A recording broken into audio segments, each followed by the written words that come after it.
Seat थी जहां पर बीजेपी ने अपना प्रत्याशी नहीं उतारा था और अब ये 7वां उम्मीदवार बीजेपी की तरफ से घोषित कर दिया गया है। 84 सीट से बीजेपी ने अपना उम्मीदवार चुनावी मैदान में उतार दिया है। कल रात कांग्रेस ने 7 सीटों पर उम्मीदवारों की घोषणा की थी। बीजेपी पहले 6 उम्मीदवारों की घोषणा कर चुकी है, लेकिन सिर्फ एकमात्र 84 सीट बची थी और अब 84 सीट को लेकर बीजेपी से जुड़ी हुई बड़ी खबर यह आई है कि 84 से भी बीजेपी ने पार्टी ने अपना प्रत्याशी घोषित कर दिया है, अपना उम्मीदवार चुनावी मैदान में उतार दिया है। यानी कि अब कुल मिलाकर चुनावी संग्राम छिड़ता हुआ नजर आ रहा है। आज कई उम्मीदवार जिनका नामांकन दाखिल होना है, उनके नामांकन दाखिल होने के दौरान भी मुख्यमंत्री मौजूद रहने वाले हैं। कल आखिरी तारीख है नामांकन दाखिल करने की और उससे ठीक एक दिन पहले जो एक सीट बची थी बीजेपी की तरफ से, जहां पर बीजेपी ने अपना पत्ता नहीं खोला था, अब खबर ये मिल रही है 84 से बीजेपी ने नाम घोषित कर दिया है। कारी लाल नमोमा को प्रत्याशी बनाया गया है बीजेपी की तरफ से। बहुत बड़ी खबर 84 से जुड़ी हुई। बीजेपी ने अपना उम्मीदवार के नाम का ऐलान कर दिया है। 84 से कारी लाल नमोमा को उम्मीदवार बनाया गया है। तो बीजेपी ने अपने पत्ते खोलते हुए कारीलाल नमोमा को उम्मीदवार बनाया। इस वक्त की बड़ी खबर 84 से जुड़ी हुई है, उपचुनाव से जुड़ी हुई है। 84 सीट पर उपचुनाव होने हैं, 13 नवंबर को यहां पर वोट पड़ेंगे। बीजेपी ने अपने उम्मीदवार की घोषणा कर दी है। कारीलाल नमोमा, जिन पर दांव खेला गया है बीजेपी की तरफ से, जिन पर भरोसा जताया गया है बीजेपी की तरफ से, उम्मीदवार बना गया है 84 सीट से। 84 सीट जो कि जाहिर तौर पर आदिवासी बेल्ट में आती है और यहां पर अब कुल मिलाकर सभी की निगाह टिकी हुई है। 84 से बीजेपी ने कारीलाल नमोमा को प्रत्याशी बनाया है। जयेश हमारे संवाददाता इस खबर पर ज्यादा जानकारी के साथ जुड़ गए। जयेश, कारीलाल नमोमा, इनके प्रोफाइल के बारे में जानकारी दीजिए जिन पर भरोसा बीजेपी ने जताया। हाँ जी, निश्चित तौर पर मैं आपको बताना चाहूंगा कि अभी जो है वो बीजेपी ने 8 सीटों के नाम, माफ कीजिएगा कि वहां पर जो राजस्थान में चुनाव होने थे 7 में से 6 सीटों के नामों की घोषणा जो है वो कर दी थी। आखिरी नाम की घोषणा जो है वो की गई है। अगर हम इनके बारे में बात करें तो वहां पर कई उम्मीदवार थे। मालवीय जी का भी नाम आ रहा था जो वे चुनाव लड़ना चाहते थे, लेकिन जिस तरह से बीजेपी ने इनके नाम पर भरोसा जताया है, निश्चित तौर पर बीजेपी ने अपनी रणनीति बनाई है। जिस वक्त में जो है वो बीजेपी ने टिकटों की घोषणा की थी, उस वक्त जो है मुख्यमंत्री जो है वो देश के बाहर थे और उसके बाद जब वो देश से स्वदेश लौटे हैं उसके बाद पूरी तरह से मंथन किया गया है और रणनीति बनाई गई है और उसके बाद ही समीकरणों को साधने की कोशिश कारीलाल नमोमा के जरिए बीजेपी की। जी, निश्चित तौर पर अगर मैं आपको बताना चाहूंगा कि इनके जरिए जो है बीजेपी जो है वो विभिन्न समुदायों को अपने ओर जो है वो लक्षित करने की कोशिश जो है वो करेगी। जिस तरह से अगर हम ये बात करें उनकी बात, तो वो जो है वो आते हैं अनुसूचित जाति समुदाय से आते हैं और ऐसे में बीजेपी की टारगेट जो है वो उन समुदाय पर तो होगी ही होगी, साथ ही साथ उनकी यह भी कोशिश होगी कि वे अगल बगल की जो सीटें हैं या फिर जिन अन्य सीटों पर उपचुनाव होने वाले हैं उस पर भी टारगेट किया जाए। बीएपी का भी यहाँ पे दबदबा रहा है। उम्मीदवार बीएपी की तरफ से घोषित हो चुका है। कल रात कांग्रेस ने भी अपने पत्ते खोल दिए। 84 से कारीलाल नमोमा, किस तरीके का यहाँ पर अब आपको मुकाबला देखने को मिल रहा है जयेश? जी, निश्चित तौर पर अगर आपको मैं बता दूं मुकाबला की बात अगर हम करें तो निश्चित तौर पर बीजेपी के लिए मुकाबला जो है वो चुनौतीपूर्ण है, क्योंकि यह सीट जो है वो बीजेपी के लिए आसान नहीं होगी। लेकिन बीजेपी जो है वो उसे रणनीति के तहत जो है वो अब अपना रही है, क्योंकि आखिरी सीट की घोषणा जो है वो बीजेपी को करना बाकी था और अब जो है बीजेपी ने अंतिम समय में इस सीट की घोषणा की है। इससे पहले जो है सभी जो पक्ष है, जो सभी दावेदार थे, चाहे अगर हम मालवीय की बात करें या फिर अन्य में लोगों की बारे में बात करें, तो जो भी दावेदार थे उनसे बात करने के बाद ही एक बीच का रास्ता जो है वो निकाला गया है और उसके बाद बीजेपी ने जो है इस सीट की घोषणा जो है वो की है। जी जयेश, हमने देखा कि 6 सीटों पर उम्मीदवार बीजेपी ने पहले उतार दिए, सिर्फ एकमात्र सीट, यही सीट 84 बची थी। आखिरकार इतना वक्त क्यों लगा? गुड़ा भाग कौन सा था? ऐसे कौन से समीकरण थे जिसे साधने की कोशिश यहां पर बीजेपी की रही थी? क्या कांग्रेस के पत्ते खोलने का बीजेपी ने इंतजार किया? Wait and watch. जी, निश्चित तौर पर अगर हम कह सकते हैं कि कहीं ना कहीं बीजेपी जो है ने कांग्रेस के पत्ते खोलने का भी इंतजार किया, क्योंकि अगर हम देखें कि कल देर रात जो है वो कांग्रेस ने अपने टिकटों की घोषणा की है। हालांकि बीजेपी ने अपने उम्मीदवारों के नामों की घोषणा जो है वो पहले ही कर दी थी और एकमात्र सीट इसी सीट पर बीजेपी जो है उन्होंने अपना उम्मीदवार नहीं उतारा था।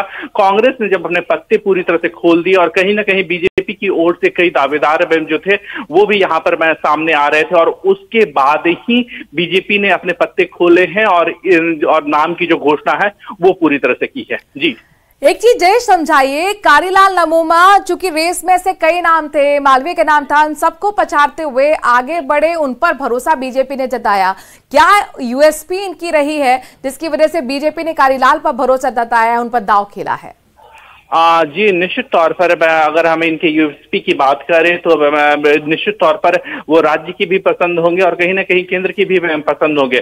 तो सभी पक्षों को संतुष्ट करने के बाद जो है वो उनके नाम की घोषणा जो है वो की गई है। क्योंकि अगर हम बात करें बीजेपी की ओर से कई दावेदार हैं। उपचुनाव की अगर हम बात करें तो उपचुनाव में सामान्यतः माना जाता है कि जिन जो सत्ता पक्ष होती है उनके लिए थोड़ी सी आसानी होती है।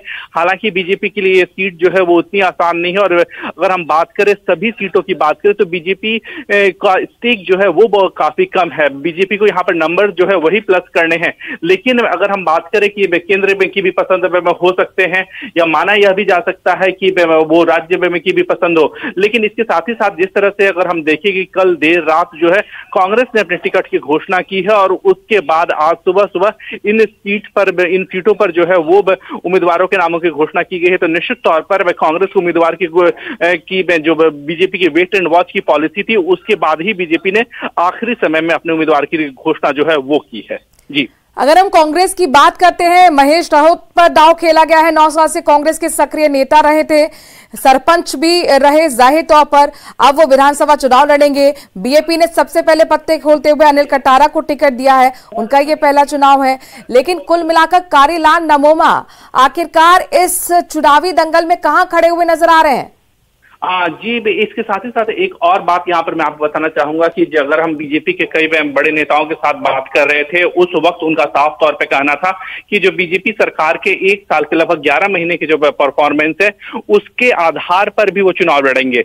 एक और बड़ी बात यहाँ पर मैं आपको बताना चाहूंगा कि जिस तरह से वह मुख्यमंत्री जो है वो लगातार राजस्थान को लेकर के लगातार प्रयास कर रहे हैं और जैसा कि हमने देखा कि देश में तो रोड शो कर ही रहे हैं, विदेशों में भी जा रहे हैं और जैसा कि हम लगातार उन्हें मुख्यमंत्री को सुनते हैं, उनका साफ तौर पर कहना है, भजन लाल शर्मा लगातार दावा करते हैं कि उन्होंने रोजगार जो है वो पैदा की है। तो निश्चित तौर पर उनके नाम की तो बात होगी ही, उम्मीदवार के नाम पर तो चर्चा होगी ही होगी। साथ ही साथ जिस तरह से लगातार रोजगार देने की बात जो है वो राज्य सरकार कर रही है उससे भी जो है वो जो वहां के उम्मीदवार हैं उनको वो फायदा जो है वो पहुंच सकता है। तो निश्चित तौर पर बीजेपी का एक बड़ा मास्टर स्ट्रोक हो सकता है। बीजेपी ने सभी स्थिति को जो है वो संभाला है। कांग्रेस के उम्मीदवारों की घोषणा जो है वो कर दी गई है। उसके बाद बीजेपी ने आखिरी बचे हुए सीट पर जो है वो अपने उम्मीदवार को उतारा है और जहां तक राज्य सरकार के परफॉर्मेंस है उसकी भी बात करेगी, साथ ही साथ जो उम्मीदवार हैं उनके परफॉर्मेंस की भी बात करेगी और जो अन्य में जिनका टिकट नहीं मिला, जो ऐसे लोग थे जो बच गए थे जिन्हें टिकट नहीं मिला, उनसे भी बात करके जो है वो उम्मीदवार के नाम की घोषणा जो है वो की गई होगी और इसी आधार पर बीजेपी जो है वो उपचुनाव पर जो है वो कारीलाल नमोमा के नाम को देखा जा सकता है। जी, माफ कीजिएगा, एक बार फिर से मेरा सवाल है, कई बड़े बड़े नेताओं का जिक्र हो रहा था, कई बड़े नेताओं को लेकर बताया जा रहा कि रेस में वो उनका नाम शामिल है, वो हो सकते उम्मीदवार, लेकिन कारीलाल नमोमा, क्या ये माना जाए कि सरप्राइजिंग एलिमेंट के तौर पर इस नाम को देखा जाए? जी, निश्चित तौर पर उन्हें सरप्राइजिंग एलिमेंट के तौर पर ही देखा जा सकता है क्योंकि वहां पर अगर हम दावेदार की बात करें तो कई बड़े दावेदार थे वो भी आए हुए थे। कुछ ऐसे दावेदार भी थे जिन्होंने लोकसभा का चुनाव लड़ा था लेकिन वो यहाँ पर विधानसभा का चुनाव जो है वो लड़ना चाह रहे थे। तो निश्चित तौर पर यह सीट जो है वो काफी महत्वपूर्ण हो जाती है। लेकिन यहाँ पर जो है वो एक बड़ी रणनीति के तहत ही, क्योंकि जो सभी पक्षों से बात कर ली गई और कांग्रेस ने जिस तरह से अपने उम्मीदवार की नाम में की घोषणा की, उसके बाद बीजेपी ने ये अपना मन बनाया। तो निश्चित तौर पर एक सरप्राइज एलिमेंट तो है ही, क्योंकि यहाँ पर कई हेवी वेट्स भी थे और ऐसे में इनका नाम आया है। लेकिन बीजेपी की एक बड़ी रणनीति भी हो सकती है कि एक डार्क हॉर्स के माध्यम से इस चुनाव में उतरा जा सके। जी, युवा चेहरा है कांग्रेस के महेश रोहत, बीजेपी के अनिल कटारा भी युवा हैं। कारीलाल ननोआ के बारे में क्या जानकारी अगर आप हमारे दर्शकों को दे पाए? जी, निश्चित तौर पर बीजेपी के कार्यकर्ता रहे हैं। हालांकि बहुत जानकारी जो है वो अभी इनको लेकर के अभी हम अगले बुलेटिन में जो है वो उनको देंगे। लेकिन बीजेपी के कार्यकर्ता रहे हैं लगातार, जो है वो कहीं ना कहीं जब उनका चुनाव हुआ था, जब हमने इसको लेकर के बीजेपी के नेताओं से बात की थी, उस वक्त उनका साफ तौर पर कहना था कि जो वहां पर उम्मीदवार आएंगे वो केंद्र की भी पसंद होंगे, राज्य की भी पसंद होंगे, और ऐसे में ही उनके उम्मीदवारों के नाम उम्मीदवारी जो है वो तय की गई है कि है। और जैसा कि हम लगातार अपने दर्शकों को बता रहे हैं कि कांग्रेस की लिस्ट जो है वो जारी हो गई है। बीजेपी ने अपने एकमात्र उम्मीदवार के नाम की घोषणा करनी बाकी रखी थी, और जैसे ही कल देर रात कांग्रेस की लिस्ट आई है, उसके बाद आज सुबह सुबह बीजेपी ने अपने उम्मीदवार के नाम की घोषणा जो है वो कर दी है। तो 7 सीटों पर इसके साथ ही बीजेपी ने अपने प्रत्याशी घोषित कर दिए हैं। पहले ही 6 उम्मीदवारों को बीजेपी ने चुनावी मैदान में उतार दिया था, लेकिन 84 एकमात्र ये सीट बची थी जिस पर बीजेपी ने अपने पत्ते नहीं खोले थे, वेट एंड वॉच की स्थिति में थी। और जैसे ही कांग्रेस ने कल 7 उम्मीदवारों का ऐलान किया, उसके बाद अगले ही दिन बीजेपी ने 84 सीट से कारीलाल ननोमा को प्रत्याशी बनाया है। आपको बता दें कि कांग्रेस की तरफ से महेश रोहत, बीजेपी के अनिल कटारा, इनसे अब मुकाबला कारीलाल ननोमा का होगा। जाहिर तौर पर एक सरप्राइजिंग एलिमेंट के तौर पर कारीलाल ननोमा को देखा जा रहा है, जो कि बड़े बड़े हैवीवेट चेहरे थे जिनके नामों की चर्चा थी, लेकिन सभी को पछाड़ते हुए कारीलाल ननोमा पर आखिरकार बीजेपी ने दांव खेला है। बीजेपी ने भरोसा जताया है। ये एक आदिवासी बेल्ट है और यहां से पहले बीजेपी के जो सांसद मौजूदा वक्त में राजकुमार रोड, वो यहां से विधायक थे, उनके जब सांसद वो बने उसके बाद से ये सीट खाली हुई और अब यहां पर उपचुनाव होंगे 13 नवंबर को। 7 सीटों पर उपचुनाव होने वाले हैं। चुनावी बिगुल बज चुका है और कहां किस किस के बीच में मुकाबला है ये आपको ग्राफिक्स के जरिए भी आप स्क्रीन पर देख सकते हैं। राजस्थान में उपचुनाव का बिगुल बज चुका है। उपचुनाव में बीजेपी की अब ये आखिरी घोषित उम्मीदवार के साथ सभी प्रत्याशियों का ऐलान हो गया है। कारीलाल ननोमा, जिनके बारे में लगातार हम पिछले कई मिनटों से जिक्र कर रहे हैं, 84 से बीजेपी के उम्मीदवार हैं। बड़ी खबर आपको उपचुनाव से जुड़ी हुई दे रहे हैं, बड़ी खबर आपको बीजेपी से जुड़ी हुई दे रहे हैं। 84 से बीजेपी ने कारीलाल ननोमा पर भरोसा जताया है। कई बड़े चेहरों को लेकर चर्चाएं चल रही थी, कई बड़े चेहरे रेस में शामिल थे, लेकिन आखिरकार कारीलाल ननोमा पर बीजेपी ने दांव खेला। 6 सीटों पर बीजेपी ने पहले ही अपने प्रत्याशी घोषित कर दिए थे, लेकिन 84 सीट पर समीकरणों को लेकर गुड़ा भाग चल रही थी कि आखिरकार कैसे वोटों की लामबंदी की जाए, क्योंकि ये जो सीट है आदिवासी दबदबा यहाँ पर जो वोटर्स हैं उनका रहा है। हार और जीत में बड़ा एक खेल खेलते रहे हैं, एक समीकरण के तौर पर बनते हुए नजर आए हैं। अब बीजेपी ने 84 से कारीलाल ननोमा का जो प्रत्याशी बनाया है, उनका मुकाबला कांग्रेस के महेश रोहत और बीजेपी के अनिल कटारा से होने जा रहा है, यानी कि जबरदस्त टक्कर है। कुल मिलाकर त्रिकोणीय मुकाबला 84 सीट पर बना हुआ है। बीजेपी ने सलुम्बर और इसके साथ साथ 84 सीट पर अपने उम्मीदवार उतारे हैं।